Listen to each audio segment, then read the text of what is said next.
Hello student, मैं M S R और आप देख रहे हैं M S R study centre. Student, आज आप लोगों के लिए लाए हैं क्लास 10 का वही चैप्टर जो जीव जनन कैसे करता है उसको लेकर आए हैं, जिसमें हम लोग पहले जो पार्ट्स में पढ़े थे कि जीव जनन क्या है, जनन का कई प्रकार के बारे में पढ़े थे। और जनन दो प्रकार, लैंगिक और अलैंगिक जनन होता है, जिसमें अलैंगिक में हम लोग पढ़े थे विखंडन के बारे में कि विखंडन क्या होता है। विखंडन में दो पार्ट्स को पढ़े थे, द्विखंडन और बहुखंडन। तो आज उसी को हम लोग स्टेप बाय स्टेप आगे बढ़ाएंगे, पढ़ेंगे अलैंगिक जनन का दूसरा प्रकार खंडन। ये विधि सरल संरचना वाले बहुकोषीय जीवों, ये सरल संरचना वाले बहुकोषीय जीवों। हम लोग विखंडन खंडन के बारे में पढ़े थे कि वो होता है एक कोशिकीय जीव में, जैसे अमीबा में, लेशमैनिया में, इस प्रकार। लेकिन यहाँ क्या कह रहा है, बहुकोषीय जीव है। हम लोग बहुकोषीय जीव जरूर है, लेकिन सरल संरचना वाले नहीं। हम लोग क्या है, जटिल संरचना वाले जीव है, क्योंकि हम लोगों का कोशिका से उत्तक बना है, उत्तक से क्या बना है, फिर अंग बना है, अंग से पूरे बॉडी बना है। तो इस प्रकार का जो फॉर्मेशन होता है ये कहा जाता है जटिल संरचना वाले जीव। और सरल संरचना वाले में इतना जटिल कोई संरचना नहीं होती है। तो इसके क्या होता है, ये होता है सरल संरचना वाले जीव में क्या होता है, बहुकोषीय जो जीव होता है इसमें ये खंडन पाए जाते हैं। क्या है ये खंडन, जीवों में पाए जाते हैं। इसमें कोई जो जीव है बहुकोषीय जीव सरल संरचना वाले, वो छोटे छोटे टुकड़ों में बांट जाता है। किसी कारण वो छोटे छोटे टुकड़े में बांट जाता है, वही टुकड़े विकसित होकर नए जीव में विकसित हो जाता है। जो छोटे छोटे टुकड़े में बांट जाता है, यही है जनन का उसका प्रक्रिया सरल संरचना वाले कुछ जीवों में, कुछ बहुकोषीय जीवों में, कि वो छोटे छोटे टुकड़ों में बांट जाता है और प्रत्येक टुकड़ा क्या हो जाता है, नए एक जीव के रूप में विकसित हो जाता है। तो इस प्रकार के जनन जो विधि होता है इसे क्या कहा जाता है, खंडन कहा जाता है। जैसे याद रखिएगा, ये बहुत ही इंपॉर्टेंट है, स्पाइरोगाइरा। ये फर्स्ट टर्मिनल एग्जाम के लिए या किसी भी एमसीक्यू एग्जाम के लिए काफी महत्वपूर्ण है स्पाइरोगाइरा। अब आते हैं नेक्स्ट जो है, ये है पुनरुद्भवन। पुनरुद्भवन या पुनर्जनन भी कहा जाता है इसे। क्या है ये पुनरुद्भवन या पुनर्जनन? इसमें हम लोग ऐसा लिखे हैं, यदि किसी कारणवश, कोई अचानक कुछ कारणवश जीव क्षत विक्षत, मतलब कोई काट फट गया, चिर गया, फट गया, तो विक्षत हो जाता है, या कुछ टुकड़ों में टूट जाता है। ऐसा भी हो सकता है कि कुछ टुकड़ों में बांट गया, टूट गया तो हो जाता है, तो प्रत्येक जो टुकड़ा बना वो नए जीव में विकसित हो जाता है। तो इस प्रकार के जनन के जो विधि है, अचानक किसी कारणवश टुकड़ों में कट जाना, फट जाना या क्षत विक्षत हो जाना और टुकड़ों में बांट जाना और उस प्रत्येक टुकड़ों का नए जीव में विकसित होना, इस प्रक्रिया को कहा जाता है पुनरुद्भवन या पुनर्जनन।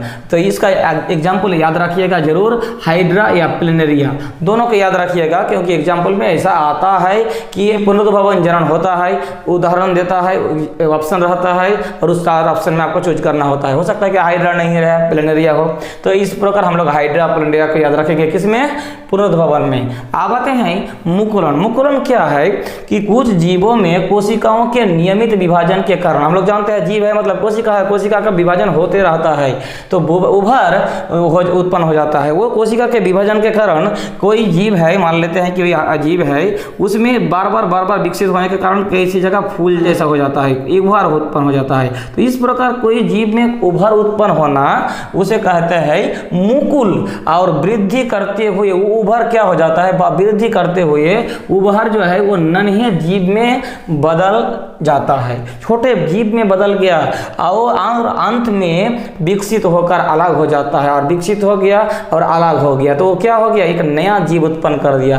तो इस प्रकार याद रखिएगा हाइड्रा और इसको। यहाँ पे देखिए हाइड्रा में है, तो हाइड्रा में अगर अचानक किसी टुकड़े में बदलेगा और जो विकसित होगा और नए जीव का निर्माण होगा हाइड्रा में, तो उसका कहेंगे पुनरुद्भवन। लेकिन अगर मुकुल के द्वारा हो रहा है, मतलब ये सामान्य परिस्थिति में हो रहा है, तो वो होगा हाइड्रा में मुकुलन होगा।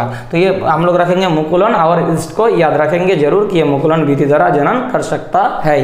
अब है क्या, कायिक प्रवर्धन। कायिक प्रवर्धन क्या है, कायिक भाग। पौधा जो है ना, पौधे के पत्ती को, जड़ को या तना को कायिक भाग कहा जाता है। तो उस कायिक भाग में क्या हो जाता है, नए पौधा उग जाता है और ये पौधे के रूप में फिर विकसित होकर अलग एक पौधा का रूप में विकसित हो सकता है। इस प्रकार का जो जनन होगा इसे कहा जाता है कायिक प्रवर्धन। कैसे, देखिए पौधों के कायिक भागों जैसे जड़, तना एवं पत्तियों से नए पौधे का उत्पन्न होना। नए पौधा उत्पन्न हो जाता है कहाँ से? जड़ से, तना से या पत्तियों से। तो उस प्रकार के जनन को जो विधि है उसे कहा जाता है कायिक प्रवर्धन। क्लियर है? तो ये दो प्रकार का होता है। कायिक प्रवर्धन दो प्रकार का होता है, याद रखिएगा। कायिक प्रवर्धन एक होता है प्राकृतिक विधि, एक होता है कृत्रिम विधि। प्राकृतिक विधि मतलब नेचुरली ये होते रहता है, उसमें मानव मनुष्य का कोई हाथ नहीं है। और एक कृत्रिम विधि है जो मनुष्य जो है वो अपने तरीके से उसको किए हैं। तो इसमें 3 लिखा गया है प्राकृतिक विधि में, जड़ द्वारा, तना द्वारा, पत्तियों द्वारा। देखते हैं जड़ द्वारा, गाजर, शकरकंद, गाजर तो खाए हैं आप लोग, शकरकंद खाए हैं, तो उसके उस जड़ द्वारा होता है। जड़ से क्या होता है? नए एक पौधा उग जाता है। तो उस प्रकार का जो जनन होता है कायिक प्रवर्धन, तो जड़ द्वारा याद रखेंगे गाजर और शकरकंद। फिर तना, हम लोग जानते हैं आलू क्या है? एक प्रकार का तना है। अदरक क्या है? तना है। तो आलू और अदरक को याद रखेंगे कि तना द्वारा कायिक प्रवर्धन होता है।